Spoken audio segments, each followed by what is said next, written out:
Kalian pasti tahu kan, di era serba digital seperti sekarang, kita pasti tidak asing dengan gambar dan teks pada multimedia. Tapi, apakah Sobat Kursus sudah tahu cara pembuatannya? Dan aplikasi yang digunakan apa saja sih? Yuk kita bahas di video ini.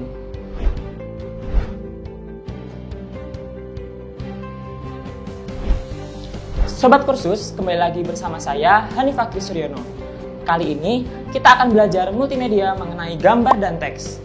Gambar dan teks merupakan elemen multimedia yang digunakan untuk memberikan penekanan dalam penyampaian pesan yang lebih cepat dan berkesan. Karena pesan yang disampaikan dalam bentuk visual lebih mampu menarik perhatian orang lain. Ada dua jenis gambar yang biasa digunakan, yaitu gambar vektor dan raster. Gambar vektor adalah gambar yang terbentuk dari sejumlah kurva atau garis. Bentuk tersebut tidak bergantung pada seberapa banyak piksel. Jadi, ketika ingin melakukan pembesaran terhadap gambar tersebut, maka detailnya tidak akan hilang. Sedangkan gambar raster adalah kebalikan dari gambar vektor. Gambar raster terbentuk dari piksel atau titik-titik. Dan terbentuknya sebuah gambar tergantung pada berapa banyak piksel yang ada di dalam gambar tersebut, sehingga akan pecah ketika dilakukan pembesaran. Banyak aplikasi yang bisa digunakan untuk membuat gambar vektor. Namun, yang paling umum digunakan ada dua aplikasi, yaitu CorelDRAW dan Adobe Illustrator. Sedangkan untuk aplikasi raster, yang paling umum digunakan adalah Adobe Photoshop. Untuk teks yang biasa digunakan dalam pengolahan multimedia ada dua jenis, yaitu teks artistik dan teks biasa. Teks artistik merupakan teks yang mendapat sentuhan modifikasi sehingga lebih terlihat artistik. Sedangkan teks biasa hanya teks-teks umum yang digunakan dalam aplikasi. Untuk teks artistik bisa dibuat atau diolah menggunakan aplikasi berbasis vektor. Sedangkan untuk teks biasa bisa dibuat di aplikasi vektor ataupun video. Sering kita berpikir, apakah perlu perangkat keras yang mahal untuk mengolah gambar dan teks pada multimedia? Jawabannya tidak juga, karena kita bisa melihat spesifikasi minimum dari aplikasi yang akan digunakan, sehingga kita tinggal sesuaikan dengan perangkat yang dimiliki.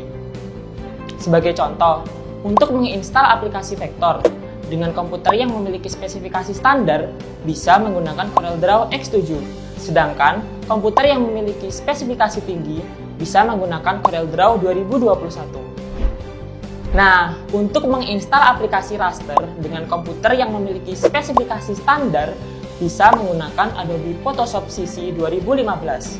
Sedangkan komputer yang memiliki spesifikasi tinggi bisa menggunakan Adobe Photoshop CC 2021. Sekarang kita akan memperkenalkan CorelDRAW, yaitu aplikasi yang digunakan untuk gambar vektor. Tampilannya akan seperti ini. Dan apabila Sobat Kursus ingin lebih paham dengan penggunaan aplikasi ini dari dasar-dasarnya, Sobat Kursus bisa mengikuti video kursus desain grafis. Di sini, saya sudah siapkan contoh gambar yang harus dibuat. Untuk langkah-langkahnya, kita mulai dengan membuat dokumen area terlebih dahulu. Kita dapat menggunakan ukuran A4 dengan mode warna RGB dan 150 dpi. Pertama, kita akan membuat objek background-nya terlebih dahulu, yang merupakan sebuah gradasi warna. Setelah itu, kita membuat objek vektor bidang sesuai dengan contoh yang sudah tersedia. Tidak lupa, ukuran dan posisi kita samakan juga. Untuk melakukan penyimpanan, bisa kita simpan dalam bentuk CDR. Namun, apabila Sobat Kursus nantinya ingin menggunakan file yang telah disimpan pada platform Adobe, Sobat Kursus bisa melakukan ekspor ke dalam format AI atau format Adobe Illustrator. Nah, untuk pelatihan lainnya, kita sudah sediakan beberapa contoh untuk Sobat Kursus semua. Linknya bisa Sobat Kursus lihat di deskripsi ya. Nah, Sobat Kursus, demikian video pembelajaran kali ini. Kita sudah mempelajari gambar dan teks melalui salah satu perangkat multimedia grafik, yaitu CorelDRAW. Menarik bukan? Semoga video ini dapat bermanfaat bagi para sobat kursus. Sampai ketemu lagi di video berikutnya. Kursus kompeten!